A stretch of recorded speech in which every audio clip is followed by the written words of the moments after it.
నమస్కారం భారత్ ఆవాజ్ కు స్వాగతం। ఈ రోజు మన దేశంలోనే ఒక చరిత్రాత్మక ఘటన గురించి మాట్లాడుకుందాం। ఉత్తరప్రదేశ్ పోలీస్ చరిత్రలో కొత్త అధ్యాయం రాసిన దేశంలోనే మొట్టమొదటిసారిగా ఒక తీవ్రమైన నేరగాన్ని పట్టుకున్నారు। మన మహిళా పోలీసుల స్ట్రెంగ్త్ ను వారి కమిట్మెంట్ ను చాటి చెప్పే సంఘటన। ఈ వీడియోలో మహిళా పోలీసుల గురించి వాళ్ళ ఘటన గురించి మాట్లాడుకుందాం। టెర్రర్ లో పాల్గొని కాల్పులకు దిగిన ఒక నేరస్తుని అది కూడా ప్రాణాలకు తెగించి మన మహిళా పోలీసుల బృందం పట్టుకుంది। ముఖ్యమంత్రి అయిన యోగి ఆదిత్యనాథ్ గారు కూడా ఆ మహిళా పోలీసులను ప్రత్యేకంగా ప్రశంసించారంట।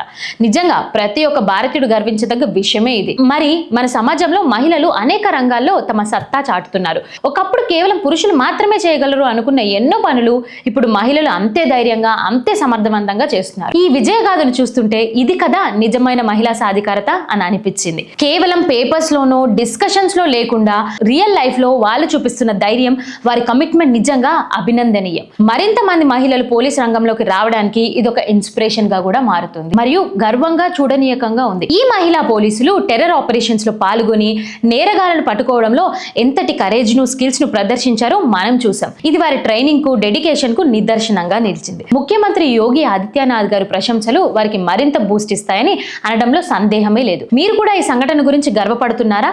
మన మహిళా పోలీసుల ధైర్య సాహసాలు అభినందిస్తున్నారని మేము నమ్ముతున్నాం। మీ అభిప్రాయాలు ఏమిటో మాకు చాలా ముఖ్యం।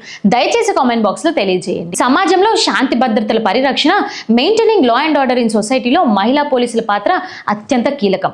వారి సంఖ్యను పెంచడం వారికి మరింత సపోర్ట్ ఇవ్వడం ద్వారా నేరాలను మరింత సమర్థవంతంగా అరికట్టవచ్చు। ఈ సంఘటన ద్వారా మహిళలు ఏదైనా సాధించగలరు అనే నమ్మకాన్ని మరింత బలోహితం చేస్తున్నాయి। మహిళలు శక్తివంతులుగా ధైర్యవంతులుగా ఎదగాలని అలాంటి వాతావరణం సృష్టించడం మనందరి బాధ్యత। మరిన్ని ఇంట్రెస్టింగ్ ఇన్స్పైరింగ్ స్టోరీస్ కోసం మన ఛానల్ ని ఫాలో చేస్తూనే ఉండండి।